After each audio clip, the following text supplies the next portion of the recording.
I started implementing mute all after I got permabanned on this account, losing about $2,000 and about 7 years worth of time and memories on it. Not only has it helped me become a little bit less toxic, but I've seen a long-term boost to my elo 5 years in the running now. Nowadays, literally every game I play, whether norms or ARMs with friends or ranked, the first thing I do is enter + mute all every single game. Not everybody needs to use it, but I don't think people fully understand why it's so beneficial and why it can set you up for some serious OP gains in the long term. Over my 5 years of using it religiously, I started to realize just how valuable it was. And now, sitting at Diamond and reflecting on my 11-year journey, it is the very first thing I'd tell 14-year-old me to do playing my first ever ranked game. Let me break it down for you. League of Legends is a very, very, very complicated game.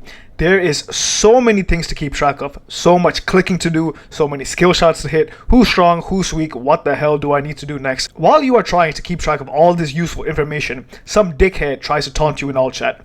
Immediately, everything you've been trying to focus on is thrown out the window and you instantly zero in on the all chatter. Your face gets hot, blood starts pumping, and you lose track of all the useful information that needs to be kept track of. Guys, the game is already hard enough as it is. Look, if you don't really have a social life and you want to all chat in norms just so you can fill that void in your heart, that's fine, I guess. But for the love of God, turn that crap off in ranked. It makes absolutely no sense to have it on just for the off chance that something the enemy says might tilt you.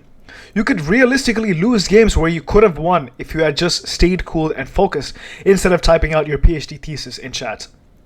So you might ask, well, what about my teammates, Rabies? I understand the enemy obviously isn't my cheerleader, but why should I mute my allies? Surely they're on my side, right? Right? Listen, either you must be new to the game or straight up delusional to think League has ever operated like that. You get flamed by your own damn team more than the enemy. Sure, I feel like the majority of people know how to behave themselves in an online setting, but all it takes is for that one blatantly toxic or passive-aggressive teammate to make your life a living spanking, and it goes downhill from there. So do yourself a favor and get rid of those distractions. Yes, League of Legends is a 5v5 MOBA game mode, but not in solo queue. Get it? It's in the fucking name. Solo queue. Granted, League can be extremely fun when you're playing with friends. Some of the most fun memories in my entire life have come from playing 5v5 customs with my friends when we're all in the same call together. But that's not solo queue. If you want to improve your teamwork and coordination, you queue up with friends in Flex and Clash. And don't be a mouth breather and tell me people don't take Flex seriously. Look, I know you're not Challenger in Flex, so shut the fuck up about any of that. I've never understood some of these head-ass comments on Twitter and Reddit where people are expecting 5 strangers to just load up into a competitive environment and be all chummy with each other like they've known each other for ages. Those kinds of players are the ones that typically get left behind in silver and gold elo. The ones that are climbing are actually treating solo queue like a single player game.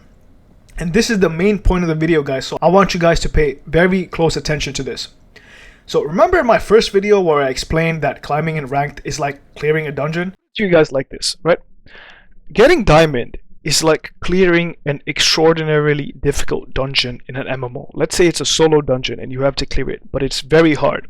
You pick your character, and this makes sense why you have to stick to one character, because if you keep switching out characters, you're not going to get anywhere. You pick one character and you practice clearing over and over again. You die over and over again until you learn all the skills you need to clear that dungeon. And once you finally clear that dungeon, you'll get your rank. It's just that simple. Mute all is one of those mechanics that make this a reality. You're removing all extraneous variables from the equation and only focusing on things that you can control.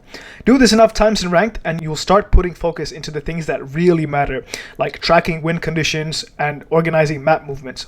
A lot of the reason why people get stuck at lower ranks is because they don't understand the hidden secret behind this game. League of Legends solo queue has never been about teamwork. Let me tell you a dirty little secret. A lot of people in high plat plus aren't necessarily good team players. They can be, but not necessarily. They just know what their champion needs to win the game. When you break past the silver players with their 25 champions in their champion pool, the gold players playing Orianna and Azir just because they saw Faker play it in pro play, you'll enter an elo where people have been playing the same damn champion for months and for years. You can Pick the perfect counter to their champion, or you can play that meta pick that you saw in pro play, but rest assured, most times you're going to get your ass beat. How do I know this? Because I was that silver and gold player. I know how it feels like to pick all these correct counter picks or the fancy new champion that they're playing in pro play and get my ass beat just because I don't know how that champion works. I haven't put enough games on that champion to fully understand how it works. You can't be a meta slave, guys. That's not how you climb. The reason why these players win is because they've played their champion so many times they intuitively know how to put themselves in the best situations for their champions to prosper. I know high elo can give off the illusion of teamwork because these players appear to be in sync with each other, but rest assured, they are all looking out for themselves. One of the best kept secrets to climbing in ranked is to be a selfish bastard. There is no playing around the team, there is no playing for the team, there is no incessant counter picking, there is no champion synergy, there is no coordination. The game is like a dungeon crawler, guys. You play the same champion enough times where you start to notice patterns in how you win. Then you laser focus on getting to those game states consistently and winning from there. That's how you get your rank. Hell, I can literally stop doing content from here on out. Make 5-minute videos repeating that same thing over and over again and you'll see results. That's really all you need, guys. Stop overcomplicating it. That's why I cringe every time lower elo players complain about the lack of teamwork and why solo queue doesn't have the coordination or the toxicity or whatever. Guys, it's not supposed to. This is why the strategy that works for a lot of people, including me personally, is to mute everyone and only focus on myself. I don't care what my teammates are typing, I don't care what they're pinging, I only care about getting myself to the game state which my champion likes and executing the game plan from there. If you want coordination and teamwork experience, I don't blame you, okay? It is fun as hell and it's a very addicting part of the game. But looking for that in solo queue has to be some of the dumbest shit I've heard. Either play with friends, or if you don't have any friends, you can just join the official League of Legends Discord and play with people that way. Ranked is a serious solo grind. Look, I'm willing to sacrifice some pseudo social interaction on all chat if that means I can get 100 to 200 LP at the end of the season.